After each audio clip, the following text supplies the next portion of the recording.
Assalamualaikum warahmatullahi wabarakatuh. Pada pembahasan kali ini kita akan membahas mengenai array dan function yang ada di bahasa pemrograman PHP.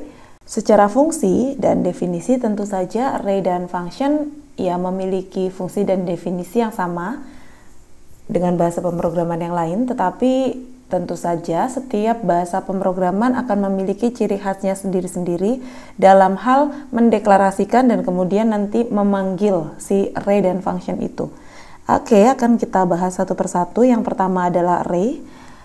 Apa sih array itu gitu kan? Array adalah sebuah pengenal di dalam bahasa pemrograman. Kemudian array sendiri dapat menampung nilai yang memiliki keterkaitan. Sehingga kalau memiliki keterkaitan ya bisa dibilang bahwa ada lebih dari satu data yang itu memiliki keterkaitan. Nah, nilainya sendiri atau data dalam array itu disebut dengan elemen array. Nah, elemen-elemen array tersebut akan dapat diakses melalui indeksnya. Oke, penjelasan lebih lanjut bahwa di sini array itu dikenal sebagai sekumpulan variabel yang memiliki tipe data yang sama, karena memang biasanya seperti itu di dalam bahasa pemrograman yang lain. Array adalah sekumpulan variabel yang tersimpan di dalam satu buah array begitu, yang kemudian tipe data dari data array tersebut memiliki tipe yang sama. Tetapi di bahasa pemrograman PHP ada perbedaannya. Karena tipe data array di bahasa pemrograman PHP tidak dibatasi pada satu tipe data saja, alias di dalamnya ya bisa bermacam-macam tipe data begitu. Kemudian di sini array berfungsi sebagai variabel yang dapat menampung banyak data. Oke, kuncinya adalah menampung banyak data, sehingga variabel array sendiri memang di dalamnya nanti akan ada banyak data, dan khusus di bahasa pemrograman PHP tipe datanya bisa bermacam-macam. Kemudian tadi array tersusun dari elemen-elemen, sehingga memang karena datanya banyak tersusun dari elemen-elemen, maka kita membutuhkan key. Nah, key ini adalah indeksnya yang di halaman sebelumnya tadi, bahwa di dalam elemen array selalu ada indeksnya atau ada kuncinya yang kemudian membedakan elemen satu dengan elemen yang lain. Kemudian di tiap elemen pasti akan ada datanya atau value-nya. Sehingga di sini, di dalam bahasa pemrograman PHP, kita dapat mendeklarasikan atau mendefinisikan sebuah array dengan cara seperti ini. $mahasiswa berarti di sini kita mendeklarasikan sebuah variabel array yang namanya adalah mahasiswa. Kemudian di dalam tanda kurung ini terdapat beberapa data. Nah, seperti yang tadi sudah dibilang bahwa tipe datanya ini tidak terbatas satu tipe data saja. Kalau dilihat di sini, yang pertama tipe datanya adalah string, yang kedua juga string, sementara yang terakhir adalah numerik, sehingga tidak ada batasan begitu. Nah, kalau di dalam bahasa PHP ya cara penulisan atau deklarasi array adalah kurang lebih seperti ini. Oke, kemudian bagaimana kita akan memanggil array tersebut? Tetapi sebelum kita memanggil, perlu kita ketahui bahwa array memiliki dua jenis. Yang pertama adalah array berindeks ya karena ini adalah array berindeks begitu, sehingga elemen-elemen yang ada di dalam array ini akan diindekskan berdasarkan nomor atau angka yang kemudian dituliskan secara berurutan. Seperti halnya di sini, misalkan ini ada $X, berarti ini adalah sebuah variabel array begitu. Indeksnya dideklarasikan menjadi 0, 1, 2, 3 dan seterusnya. Indeks pada array seperti biasa sih, ketika tidak dideklarasikan defaultnya ya dimulai dari angka 0 begitu. Tetapi jika kita deklarasikan bisa saja di sini dimulai dari angka 3, kemudian 4, 5 dan seterusnya. Tetapi sebetulnya ketika kita tidak mendeklarasikan secara default selalu dimulai dari indeks ke 0. Misalkan ini $X, variabel array X dari indeks ke 0 sampai ke 3 begitu. Sementara untuk value-nya ini adalah angka, sehingga tipe datanya numerik. Contoh kedua di sini $Y, datanya adalah string, sementara contoh yang ketiga pada $Z. Nah, di sini tipe datanya bermacam-macam begitu ya. Di dalam satu variabel array, tipe datanya bisa kita campur, kurang lebih seperti itu. Yang pertama adalah array berindeks. Selanjutnya adalah array asosiatif. Nah, beda dengan yang sebelumnya, kalau tadi array berindeks, itu key-nya ditandai dengan angka atau nomor yang berurutan, dimulai dari 0 sampai dengan ya jumlah array-nya. Kalau array asosiatif ini, key-nya ditandai dengan nama tertentu. Kita bisa deklarasikan sesuai dengan kebutuhan. Misalkan di sini contohnya, ada $staff, berarti ada sebuah array dengan nama staff begitu.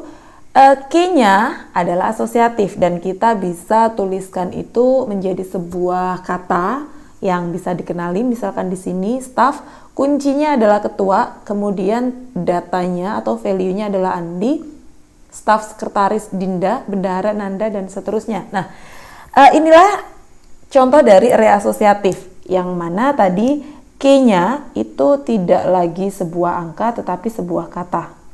Lalu bagaimana kita memanggilnya? Ya tentu saja dengan memanggil nama dari array-nya, kemudian adalah key-nya. Seperti apa? Ya kurang lebih seperti ini. Contohnya, ya ini adalah contoh bagaimana kita mengakses sebuah array. Contoh pertama, kedua, ini adalah array berindeks sehingga ketika kita memang menginginkan menampilkan angka 40 misalkan, ya sudah, untuk di PHP kita bisa menggunakan echo, kemudian $x, kita panggil indeksnya yaitu 1. Nah, misalkan di sini berarti ketika kita mau menampilkan 60 ya echo $x indeks ke 0 dan seterusnya. Begitu pula pada contoh kedua, ketika kita mau menampilkan INA, berarti INA itu berada di indeks ke 1 sehingga echo $y indeks ke 1. Nah, untuk yang model asosiatif sebetulnya ya sama saja gitu.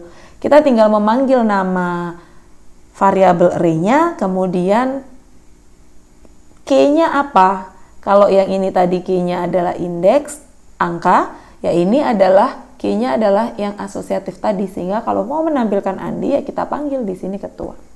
Oke, itu adalah cara untuk memanggil data di dalam sebuah array. Kebetulan kalau datanya sedikit sih kita gampang, atau karena kita memang hanya ingin memanggil salah satunya saja. Tetapi ketika itu datanya banyak dan kita ingin menampilkan semua datanya, maka kalau dipanggil satu-satu cukup banyak juga, capek gitu kan. Sehingga kita di sini bisa menggunakan perulangan untuk menampilkan data array. Oke. Untuk perulangan pada array kita bisa menggunakan dua macam begitu. Kalau yang kemarin di pertemuan sebelumnya kita membahas while, do while, kemudian for dan for each. Nah, dua di antaranya itulah yang dapat digunakan untuk menampilkan data array atau melakukan perulangan pada sebuah data array. Yang pertama dengan menggunakan for. Berarti kalau menggunakan for kita memerlukan sebuah kondisi begitu ya. Sebuah kondisi data awal, kemudian data akhir. Nah, kemudian di sini modelnya apakah increment atau decrement, dan selanjutnya statementnya seperti biasa. Sehingga ketika ini adalah sebuah array, berarti ya sudah kondisi yang pertama berarti variabel i ini adalah data awalnya atau dimulai dari berapa, berarti indeks awalnya begitu ya. Dimulai dari indeks ke 0. Kemudian di sini $i kurang dari sama dengan indeks akhirnya karena kita mau mengulang sebanyak itu. Sehingga misalkan contoh yang ada di sini tadi mulai dari 0 ya sampai dengan 3 gitu kan. Maka for i indeks awal, i kurang dari sama dengan indeks akhir, kemudian i++, sehingga nanti akan berulang dan bisa menampilkan isi dari array tersebut. Kemudian statement di dalamnya di sini ya kita tinggal tampilkan begitu, kita menggunakan echo, kita panggil variabelnya dan kemudian indeksnya. Sehingga ketika kita menggunakan perulangan for, ya kita harus tahu begitu ya, banyaknya indeks pada array tersebut ada berapa.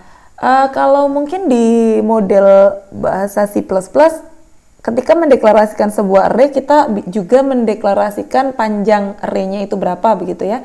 Tetapi kalau di PHP kan tidak. Sehingga kita tidak tahu begitu, itu ada berapa banyak. Kebetulan tadi memang sudah kita ketahui sampai dengan 3. Sehingga kita di sini bisa kurang dari sama dengan indeks akhir. Kemudian bagaimana kalau kita nggak tahu gitu? Nah, kita bisa menggunakan fungsi yang ada di PHP yaitu size of. Size of itu berarti untuk ya mengetahui berapa panjang sih array yang ada atau array yang dimiliki begitu.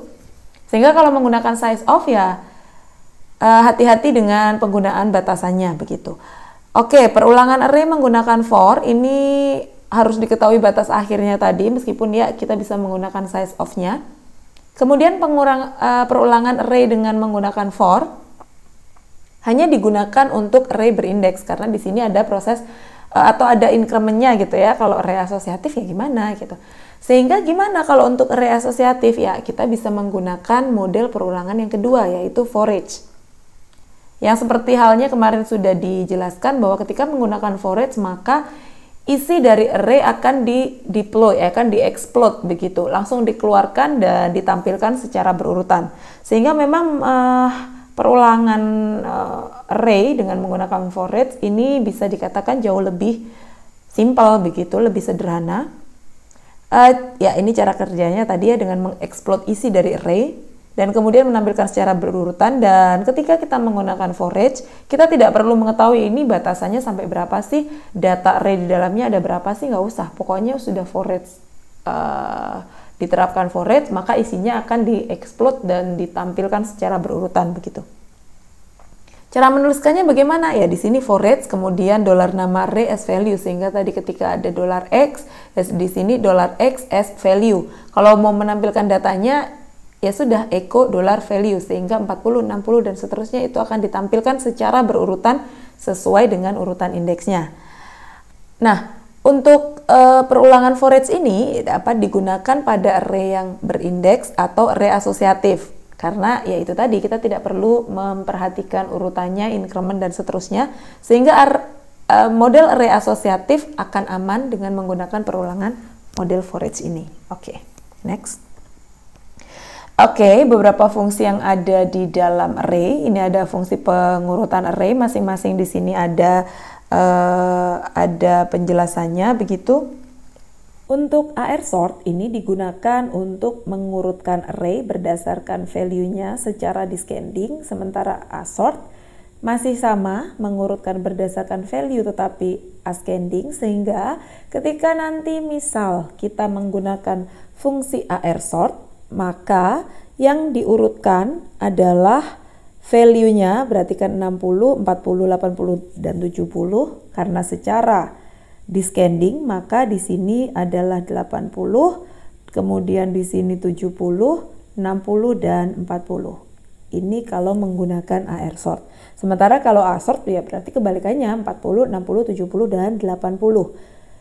Kemudian KR-sort itu digunakan untuk mengurutkan array berdasarkan indeksnya. Kebetulan kalau array berindeks kita deklarasikan sebetulnya secara otomatis ya dia urut begitu ya kalau tidak kita ubah.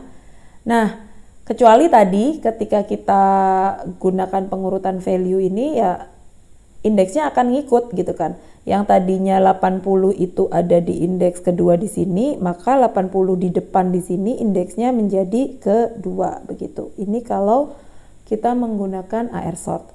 Selanjutnya KR-sort dan K-sort ini digunakan untuk mengurutkan berdasarkan indeksnya, descending dan ascending. Sementara R-sort dan sort adalah model pengurutan array yang digunakan untuk mengurutkan array berdasarkan value-nya, tetapi setelah diurutkan value-nya, indeksnya diubah atau diurutkan. Sehingga contohnya tadi ya, misalkan 80, 70, 60, 40 yang awalnya di sini indeksnya 2, tidak lagi 2 kalau menggunakan R-sort tadi. Di sini kita akan berubah menjadi 0, 70-nya 1 dan seterusnya. Kurang lebih seperti itu. Shuffle itu untuk melakukan random pengurutan array.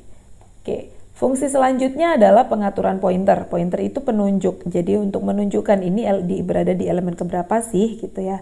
Misalkan di sini ada array dengan elemen tertentu begitu. Current itu akan menunjuk secara default ya dia menunjuk pada elemen pertama. N tentu saja akan menunjuk ke elemen terakhir.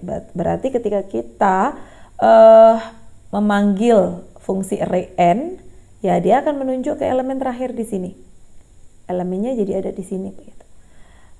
Next, dia akan menunjuk selanjutnya atau elemen setelahnya. Tapi karena tidak ada elemen setelahnya, seharusnya ya tidak bisa menampilkan apa-apa begitu.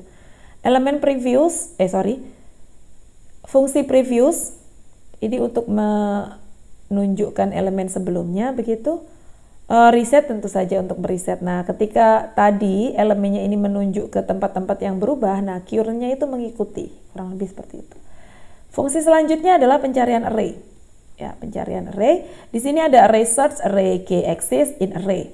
Yang pertama ini untuk mencari posisi atau key-nya. Yang kedua memeriksa suatu key ada nggak sih di dalam array. Sementara kalau in array itu memeriksa elemennya. Ada nggak sih elemen itu di dalam array? Nah, fungsinya kurang lebih seperti itu. Ketiga tadi adalah fungsi yang ada di dalam array. Nah, selanjutnya kita akan membahas function itu sendiri. Di tiap bahasa pemrograman itu ada function. Function itu apa sih? Function itu adalah bagian dari kode program. Nah, ini di PHP gitu ya. Bagian kode program PHP yang fungsinya untuk menyelesaikan suatu tugas tertentu. Yang berarti ketika kita membuat sebuah function, ada tugas tertentu, ada misi yang harus dijalankan oleh si function itu. Gunanya apa gitu? Gunanya tentu saja untuk memudahkan. Kenapa harus ada function gitu ya? Misalkan kita memiliki sebuah role atau mungkin tugas tertentu yang tugas tersebut akan dijalankan berulang kali begitu. Kalau kita deklarasikan berulang-ulang sementara itu panjang sekali akan makan waktu gitu kan. Akan lebih enak atau lebih gampang ketika kita deklarasikan sekali menjadi sebuah function, selanjutnya kita tinggal panggil saja nama fungsinya itu. Sehingga dalam pembuatannya tentu saja nanti menjadi lebih mudah, gampang dibaca, mudah dipahami. Proses maintenance-nya atau pemeliharaannya menjadi lebih gampang. Kenapa? Kalau ada salah cukup satu yang diperbaiki. Implementasinya di tempat yang lain kan tadi cuma memanggil nama fungsinya saja, sehingga tidak perlu diperbaiki lagi. Yang perlu diperbaiki cuma deklarasi awal. Nah, kurang lebih seperti itu. Kalau sudah seperti itu tentu saja coding yang dibuat tadi ya ketika ada function yang banyak digunakan, ya nanti menjadi lebih efektif dan efisien karena si function itu kita bisa panggil berulang-ulang. Terus bagaimana cara kita membuat function gitu ya? Oke, struktur fungsi atau function, strukturnya adalah seperti berikut gitu. Di awal kita deklarasikan function, kemudian di sini ada function name-nya. Yang selanjutnya adalah parameter. Apa sih parameter itu? Parameter adalah nilai masukan yang akan diolah. Kemudian setelahnya ada di sini ada kurung-kurung awal dan di antaranya ada statement. Nah, statement inilah yang nantinya akan dijalankan ketika fungsi ini dipanggil. Kemudian bagaimana menuliskan? Ya, sebelum bagaimana menuliskan kita harus tahu dulu jenis-jenis fungsi yang ada di PHP. Yang pertama adalah fungsi yang tidak mengembalikan nilai, yang kedua adalah fungsi yang mengembalikan nilai. Nilai ini terkait dengan parameter tadi gitu ya. Sehingga mungkin ada function yang memang tidak ada parameternya karena memang tidak perlu ada nilai yang harus diolah dan dikembalikan nilainya. Nah, ini disebut sebagai void function karena memang fungsinya ya hanya menjalankan sebuah perintah saja begitu. Misalkan contoh di sini adalah function cetak judul yang di dalamnya hanya berisi echo cetak judul. Sehingga memang ya sudah tidak perlu ada nilai yang perlu diolah. Kalau memang function ini dibuat dan akan dipanggil, ya cukup kita sebut nama functionnya saja cetak judul begitu. Maka function ini akan muncul dengan menampilkan pemrograman web lanjut yang berada di heading 2. Oke. Yang kedua adalah fungsi yang mengembalikan nilai. Namanya saja mengembalikan nilai berarti akan ada nilai yang diolah gitu kan. Dengan menggunakan parameter tadi. Nah, di sini nama functionnya adalah pangkat 2. Nah, di sini mungkin teman-teman bisa lihat ya kalau kita membuat sebuah function, perhatikan namanya, sebaiknya yang informatif dan sesuai dengan yang nanti akan dijalankan gitu, sesuai yang dieksekusi nantinya. Sehingga di sini function pangkat 2 ya fungsinya untuk memangkatkan 2 sebuah nilai. Nilainya mana? Ya nilainya ini, sebuah parameter yang diinputkan tadi. Dolar X ini nanti yang akan dipangkatkan 2. Kalau dipangkatkan 2 berarti kan dolar X kali dolar X, sebetulnya seperti itu. Ada sebuah rule atau aturan yang dijalankan di dalam function ini. Ketika sebuah nilai ini dieksekusi, maka nilai ini perlu disimpan atau ditampung ke dalam sebuah variabel.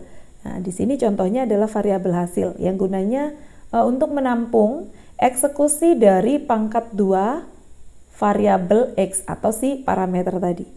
Kemudian karena nilainya sudah ada, perlu kita kembalikan supaya kalau nanti dijalankan, nilai ini bisa ditampilkan.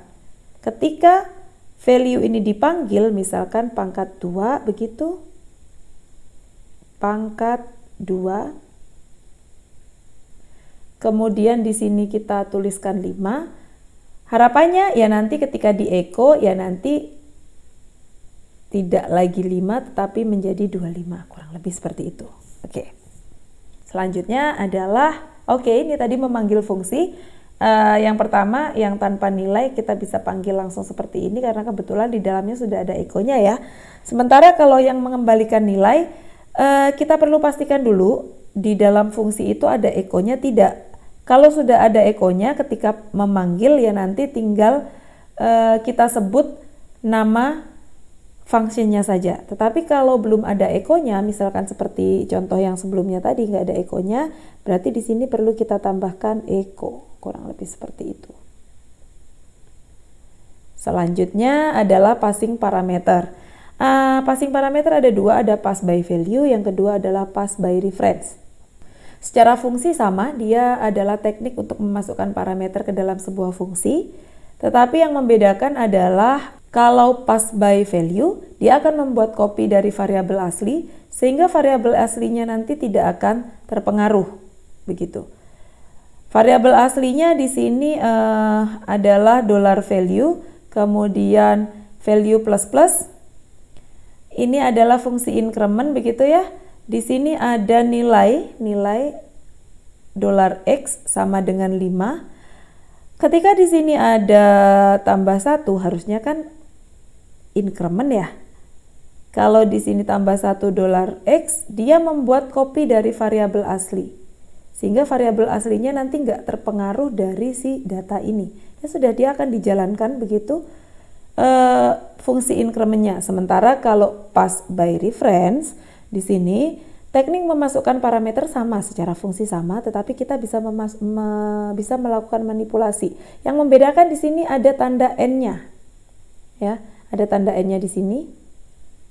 Fungsinya sama si increment, gitu, tetapi yang di sini tidak ada tanda n-nya, sehingga di sini variabel yang kita masukkan itu bisa dimanipulasi dengan adanya tanda n di sini.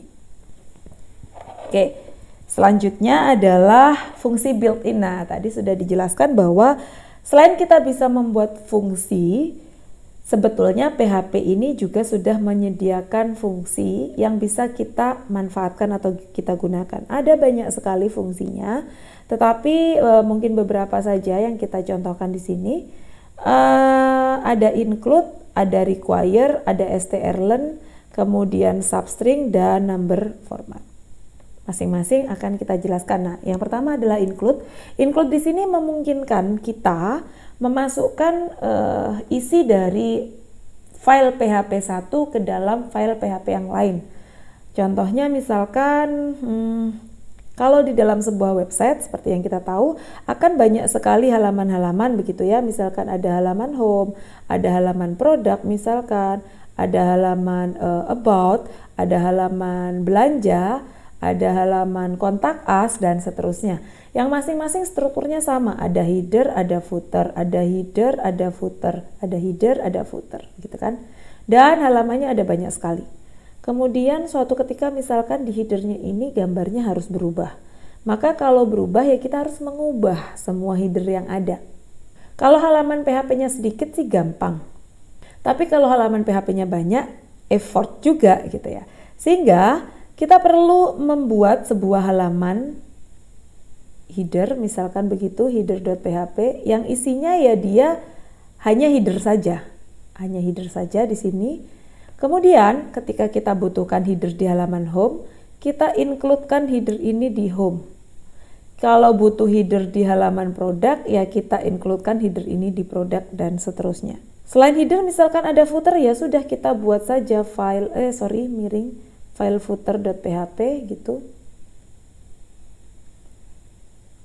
File footer.php yang kemudian kalau memang diperlukan ya file footer ini yang akan kita masukkan ke dalam file PHP yang lain dengan menggunakan include ini tadi. Kurang lebih seperti itu. Sehingga kalau ada perubahan yang perlu diubah ya di sininya saja. Otomatis nanti di tempat lain akan ikut berubah. Yang kedua adalah require. Ini sebetulnya sama, secara fungsi juga memasukkan file PHP ke file PHP yang lain. Cuma bedanya kalau include, ketika kita menggunakan include, misalkan file headernya ini terhapus begitu, maka header yang ada di sini error. Tapi halaman home ini tetap akan ada atau tetap bisa dimunculkan begitu. Sementara kalau menggunakan require, ketika ini terhapus, ya halaman ini juga nggak mau dimunculkan. Kurang lebih seperti itu. Selanjutnya adalah fungsi strlen. Strlen ini digunakan untuk mengetahui panjang atau banyaknya karakter pada sebuah variabel atau pada sebuah string. Misalkan saja kalau kita membuat sebuah form pendaftaran begitu, ada inputan password, ya kan? Seperti yang kita ketahui kalau password biasanya ada minimal karakternya.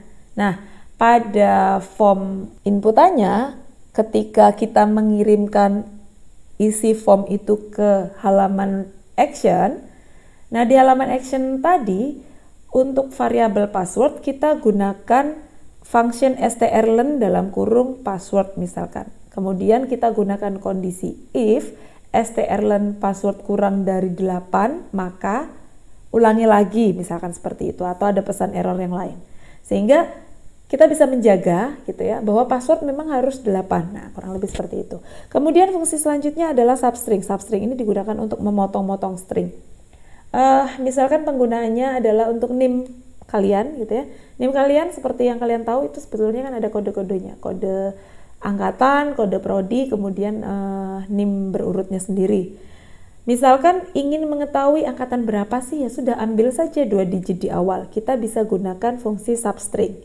Atau kalau ingin tahu prodi apa, ya gunakan saja substring kemudian digit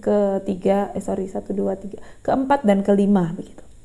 Selanjutnya adalah number format. Number format ini untuk memberikan aturan pada penulisan angka.